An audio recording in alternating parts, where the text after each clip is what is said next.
All right, here's a question that we often get asked from teachers who are looking to do the right thing. They want to they're like, I want to do this, or it's leaders. I'm like, I want to help teachers do more of blank, and the blank here is like, I don't have time to focus on like the not so important stuff, the non-algebra stuff, the non-number sense stuff like data. I don't have time to focus on strands like data. But then they also, on the other hand, say, I got to do more number sense. I got to make sure my kids are fluent in number sense and operation. They're saying both of those things at the same time. Today, we're going to talk about how to marry those two things together and give you some practical resources for classroom teachers. Also, if you're a leader supporting teachers who are also trying to solve this problem, we got some suggestions for you. So, Yvette, let's get into it. I think you're right, John, when you were saying, sometimes we say we don't have time for these things because we need to focus on number sense. We need to focus on the foundational skills. And it's like, well, if they don't have that, how are we going to do measurement or data or, these other strands? But I feel like I've been Geometry. inspired. Yeah. And I'm like, geometry is its own beast too, right? It Like is. that's the big spatial part. But I feel like I was inspired by two experiences this year. So the first one was going to see the movie Counted Out that we, Huh? Yep, we attended saw here that at our together. film festival, and then hearing Joe Bowler speak at the summit. And that recording is available to the public. Correct me if It's I'm on our wrong. YouTube plant channel. So you can head over to our YouTube channel, just search Make Math Moments on YouTube. You'll find it there for sure. That's probably the easiest place to find it. Yeah, so data mines was the, topic of Joe Bowler's presentation at the summit. And it really got me thinking about, you mentioned this, we don't have time for it. We have to focus on number sense. But at the same time, we almost always hear when we do the Magic Wand wish list, whether it's with district leaders, classroom teachers, school principals, I would say we are guaranteed that one of the things people will wish for is that their students are engaged in critical thinking, that they're interacting with, we hear all the time, like real world problems, that it's authentic and it's meaningful and engaging. And I'm like, is there anything more real world, authentic, engaging than data? Like, I just don't like, we try to make these situations in classrooms sometimes that are super contrived For sure. through word problems and, all of these 18 different, watermelons. right. And it's like, what is more real world than looking at things that are happening around Yeah. us today that are meaningful and then building our number sense from that data set, like from that real world information, and that's represented graphically. Totally, totally. By the way, the Magic Wand wish list activity that Yvette is referencing here is an activity that we help our schools or our district partners who we support in the district improvement program with when we're in the early stages of developing what a vision for math instruction should look like and creating coherence around that with many key education partners in their school system. So that's what she was referencing there. It's an important activity, I think, to create that coherence. Okay, let me ask you this. Why do you think, because it's like you're making sense, it's like, how do you get more real world than using actual data that's out there in the real world, and how to and use that to teach the things I want them to get stronger at anyway, as like my word problem or my real world scenario. Why do you think we shy? Because I have a feeling we shy away from the data. So why do you think that's the case? I don't know. Truthfully, I think maybe it's because of the way that textbooks traditionally siloed I think we're data. scared of it. I think we're scared of it. Do you think it's because it's a relationship between two attributes? So like it's not, there isn't a relationship that exists between, X and It's Y. Like there's this this correlation between this was not part of there's our two units. we're going down an alley here in this episode where we're going to talk more philosophical than I think we were intending to, because what I think partly to answer that question of like why we shy away from it is one, it's like, are we scared of the math behind it? But on the Mm. other side, which is almost like a complete direct opposite of what I just said, is that many teachers view it as a wishy-washy subject. Man, Then that breaks my therefore, heart. Right. And then therefore, I don't want, like, I'll spend time over here because that's real math. Mm. And Oh this is man. kind of like, there's no right answer over I was here. thinking the opposite. I was like, is it because Well, it's I'm too thinking about like complex? correlations and thinking about Mm-hmm. data that way, and interpreting mean, median, and mode, and For and interpret, sure. like, all these things are, they're not the here's the right answer math, like your algebra, like your patterns, like your fact Yeah. fluency. So it's like, I know high school teachers for sure shy away from teaching the data management, which is a course here in Ontario for senior level mathematics, all around data management at grade 12 level. More context here is that we've done a better job here in Ontario in recent years of introducing or building in more data in earlier years in grades 9 and 10 in high school, but in the 10th in the 12th grade, there's a whole course on it, and many high school teachers who teach senior level mathematics shy away from that course because it's not calculus, because it's not, advanced functions, which is like algebra 2, because it's not like, here's the one way. Right. It's very interpretive. And that's where I feel like when you want critical thinking, Exactly. like when you say to a student, okay, here's your data set, you're going to determine the appropriate graphical representation, which means they need to know the attributes of both units. So they're like, okay, are these discrete? Are they continuous? Is this a measure or is this countable?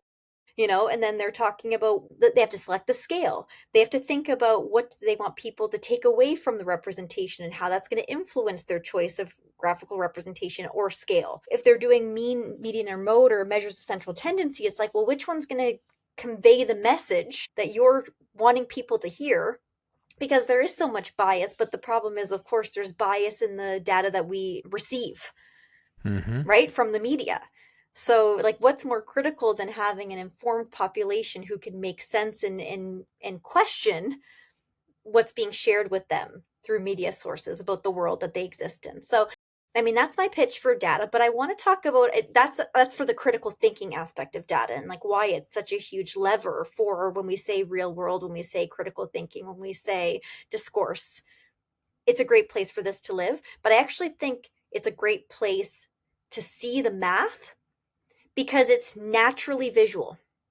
Like we always talk about visual representations as being an opportunity to solidify conceptual understanding. And I think about Dr. Alex Lawson's podcast from January 1st. If you haven't listened to it yet, please do, where she challenges us to rethink about the way we introduce multiplication as rather than, groups of, it's actually like a multiplicative comparison to a referent. So we're actually looking at like how many times greater or how many times less something is relative. There's like a ton of relative thinking in multiplicative thinking. So I'm picturing, early comparison work where you're saying like how much more, how much less, how many times bigger, how many times smaller, using bar graphs as a way to engage in that conversation. And it could even be concrete bar graphs with linking cubes to start. But again, it's like the numbers have a context, like they're numbers that matter. They're not Yeah. just like random scenarios that we've invented that feel super contrived. We could be talking about snowfall accumulations or record breaking temperatures and looking at integers and, in a way that is far more authentic than just, the random word problem that happened to show up in today's textbook. Yeah.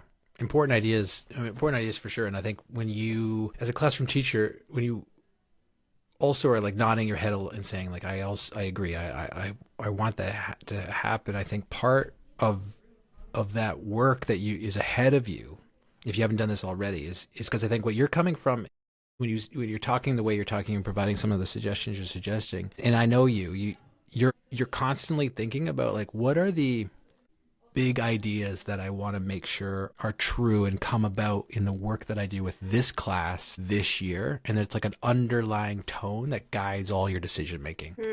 Like you have these fundamental ideas that are important regardless of grade level, like fluency and making sure number sense and not like you don't take shortcuts around things. You try to steer because it will help you get to your greater purpose, because you've to yourself created these fundamental truths that you want to share to your students. And you have to have that in this case. Like if you're going to say, I'm going to take 20 minutes on Fridays to do more data to strengthen this type of thinking, it's because you believe that that type of resource or that type of work will add to all of the work you're going to do this year with kids and their understanding, because it's this fundamental belief. And how am I going to get these fundamental beliefs into students' heads that may be not written in a curriculum somewhere, but know that it's important to be successful learning the other pieces of this curriculum?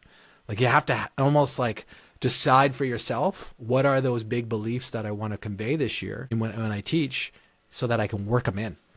And this is a way to work them in when it's not maybe part of your day-to-day script, or and I don't want to say script because you're listening to this, you're probably not doing that, but I mean your agenda, your pacing guide is really what I was saying.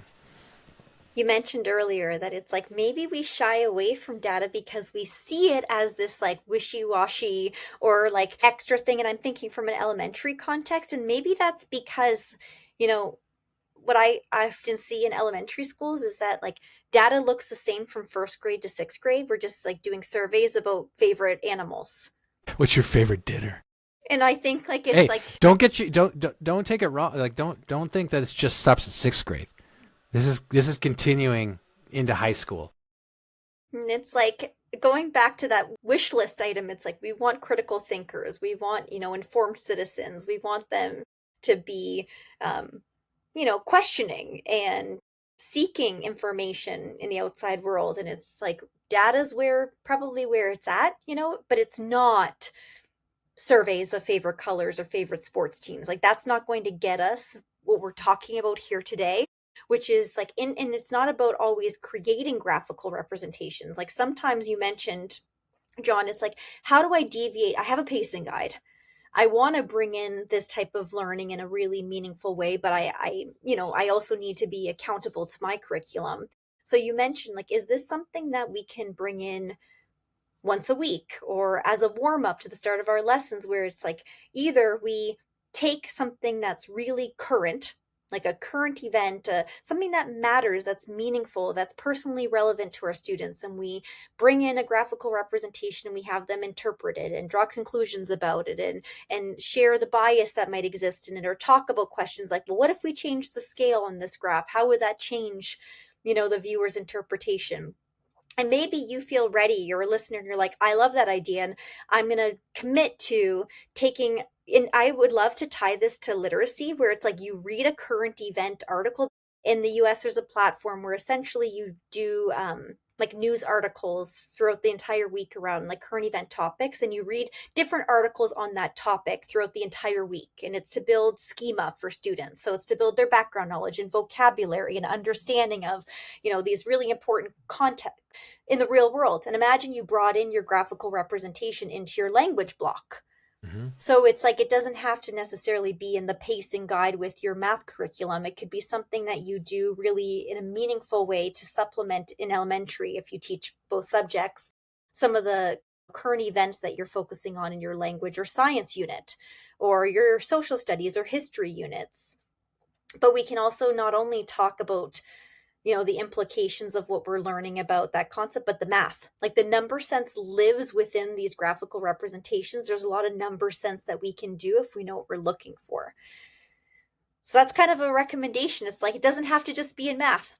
It's not true. It's isolated to just your math block, that we could be leveraging data in a really meaningful way. And maybe a place to start, if you're like, hey, I want to do this, but that's a big ask, to create all these graphs or to connect it to my current events. There is a website that I've used in the past for PD sessions or with students, which is called slowrevealgraphs.com. And that might be a place to start. And you actually might be able to say, in science or in social studies or history, this is the concept that we're currently exploring. Can I find a slow reveal graph here that could supplement? Right. No, we put those links in the show notes for sure, to Joe Bowler's session on data, to Alex Lawson's podcast episode that we just talked about multiplication. And we'll put the slow reveal graphs link in the show notes. I know that I've used that as well a number of times. A great resource for sure. I also remembered the literacy one, everybody. So okay, you looked it up. Yeah, I did. It's ReadWorks. So ReadWorks is the literacy platform where you can essentially search by grade level and concept, and you can get these like news articles, 5 of them for the whole week on current events. Got it. Okay, awesome stuff. And thanks again for listening in today. We know it took time out of your day, whether you're on your way to work, or maybe it's during your prep time, or maybe you're exercising or doing the dishes. But we want to thank you for joining us here on the Making Math Moments That Matter podcast. We look forward to hearing, seeing, knowing that you're listening. Is every week we are honored that you're here listening with us. We just put out a new ebook called Coherent by Design. It's got 50 principles for math improvement planning that guides the work that we do when we support teams and districts and schools in the math improvement planning process. You can get that ebook in all 50 principles so that you can learn those same principles and apply them in your school district over at makemathmoments.com/ebook.